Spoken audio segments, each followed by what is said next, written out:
ጆር እንደው የአማራ ህዝብ ትግል እያካሄደ ነው። ያው ፋኖ በትግል ውስጥ እንዳለ ይታወቃልና አንዳንድ የኦሮሞ ፖለቲከኛ አሁን አዳዲስ የፖለቲካ እይታዎችንና እንቅስቃሴዎችን እያደረገ ነው ያለውና ከዛ አንፃር የአማራ ህዝብ ትግል ወይም ደግሞ ፋኖ የሚያደርገውን እንቅስቃሴ እንዴት ነው የምታየው?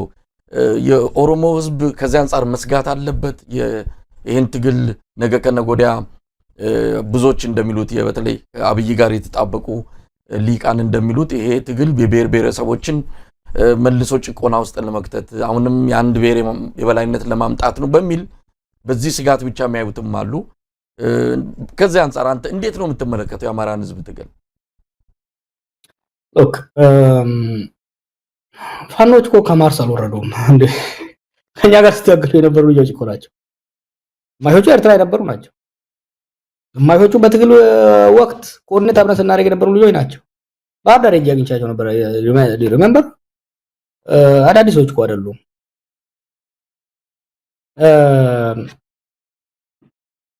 በተለይ ደግሞ ከትግራይ ጦርነት ከፕሪቶሪያ ስምምነት በኋላ ክህደት ተፈጸመብን የሚል ስሜት ውስጥ ገብተው ልዩ ኃይሉን ለማፍረስ የተሄደበት ሂደት ሁሉም ነገር ንዴት ውስጥ ስላስገባው ሪሜምበር ገና ፋኖ ጠመንጃ ይዞ ጫካ ሳይገባ ከነያስ ቤት ጋር ኢንተርቪው ሲሰጥ ፋኖ ትጥቅ መፍታት አለበት የሚል ነገር እና ቢሲ ያመጡ ነው።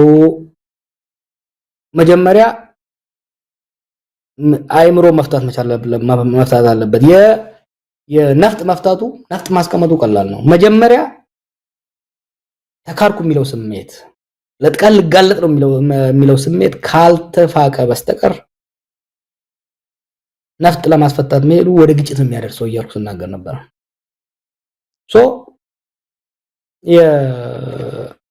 በዚህ ተክጃለሁ የሚለው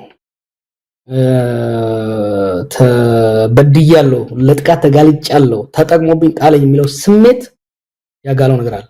ሁለተኛ የአማራ ፖለቲካል ኮሚኒቲ በብሔር መታገል የጀመረው አዲስ ነው፣ ገና አዲስ ነው። እኛ ትግራይ ሶማሌዎች ለረጅም ጊዜ ስንታገልበት ስለነበረ በስሏል ብሔረተኝነቱ። ከዚህ አንፃር ተያይዘው የሚወጡ ሌላ ብሔረሰቦችን ሌላ ማህበረሰቦችን ሊያስከፉ የሚችሉ ብዙ ነገሮች ተብለዋል ባለፉት አመታቶች። በትግል ማቹር እያደረጉ ይመጣሉ። አሁን ላይ እንደዛ አይነት ነገር አሰማም። ያንም ስለነበረው ነው ምንድነው እዚህ ጋር ፋኖች የሚሉትን እንደርስ እያርኩ አይደለም። I believe in human improvement እና አንድ እሱ ነው። እነሱም እያሻሻሉ ፖሊሽ እያደረጉ ሪያሊስቲክ የሆነ አቋምና ጥያቄያቸውን እያቀረቡ መሄድ አለባቸው። ሌላው ማህበረሰብም ሊረዳ መሄድ አለበት። ዋናው ነገር ግን ምንድነው ኢትዮጵያ ውስጥ ወይሌ ላትወድ ትችላለህ፣ ፋኖ ላትወድ ትችላለህ፣ ግን they are fact of life። ለምሳሌ እኔ የሰላማዊ ትግል ወይም ደግሞ የህዝብ እምቢተኝነት የትግል ስልት አቀንቃኝ ነኝ። ከአርምድ ስትራግል በነፍጥ ከሚደረግ ትግል ይልቅ ህዝባዊ እምቢተኝነት ማምን ሰው ነኝ። በዛ ነው ስራ የነበረው። አሁን ባለው ኢትዮጵያ ሪያሊቲ ወይሌን ኢግኖር አድርገህ ፋኖን ኢግኖር አድርገህ ቲዲኤፍን ኢግኖር አድርገህ ኢትዮጵያ ውስጥ ሰላም ልታስበው አትችልም። እነዚህ ኃይሎች ላይ በድርጊትም በቃልም በማህበረሰቦች መካከል ክፍፍል የሚያመጣ በማህበረሰቦች መካከል ስጋትና ፍራቻን የሚያመጣ ቃልም ሆነ ድርጊት እየተቆጠቡ በዲሲፕሊን የታነጸ ለነጻነት የሚታገል ገበሬውና ማህበረሰቡን ለጉዳትና ለጥቃት የማያጋለጥ ስልት እንዲከተሉ ጫና በማድረግ ነገር ግን ነፍጥ ያስነሳቸው ያገዛዝ በደል መሆኑን እውነታውን በማስገባት መሄድ ያለብን። ይሄ የከሌ በላይነት የከሌ ሁሌም የምንለው ነገር ነው መሳይ። እንደ ኢትዮጵያ ህብረ ብሔር በሆነበት የብሔር ንቃት ኮንሽስነስ ከፍተኛ ደረጃ በደረሰበት ሀገር ውስጥ የአንድ ቡድንና የአንድ የበላይ ቡድንና የአንድ ግለሰብ የበላይነት ለማፍጠር የሚደረግ ሙከራ ኪሳራ ነው። ይሄን እኮ በህዋት ዘመን ነው ስንል የነበረው። ውጤቱ ምን ሆነ? ከዛ በኋላ አብይ ወደ ባሰው አመጣው።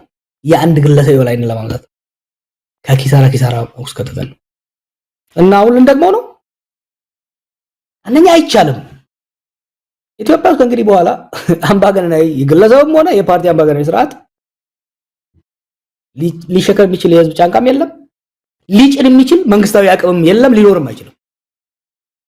ስቴት ካፓሲቲም የለም፣ ፖፑላር ቶለራንስም የለም። ስለዚህ የወያኔ የበላይነት፣ የህወሓት የበላይነት፣ የፋኖ የበላይነት ይመጣል ወይ ደግሞ ልናመጣ እንፈልጋለን የሚለውም ይመጣል ብሎ የሚሰጋውም ፕራክቲካል አይደለም። እናመጣለን ብሎ የሚያስብ የታጠቀ ኃይልም ካለ ሪያሊስቲክ አይደለም። በመላው ኢትዮጵያ ወያኔ በኦሮሚያ ላይ የበላይነት ሊይዝ አይችልም። ፋኖ በአማራ ክልል ላይ የበላይነት ሊይዝ አይችልም። ህወሓት በትግራይ ላይ የበላይነት ብቸኛው ሆኖ መቀጠል አይችልም እንደ ድሮ። we're seeing the challenge አሁን we're seeing it እኮ። ስለዚህ ህዝባችንም ስጋቱን ቆጠብ ያድርገው፣ የታጠቁ ወንድሞቻችንም ቀረርቷቸውን ቆጠብ ያድርጉ። ከእንግዲህ በኋላ ኢትዮጵያ ውስጥ ተወያይቶ ተደራድሮ ተቻችሎ ከድርድር የተረፈውን ለህዝብ ውሳኔ አቅርቦ ብቻ ነው አብረን መኖር የምንችለው። ይሄ ነው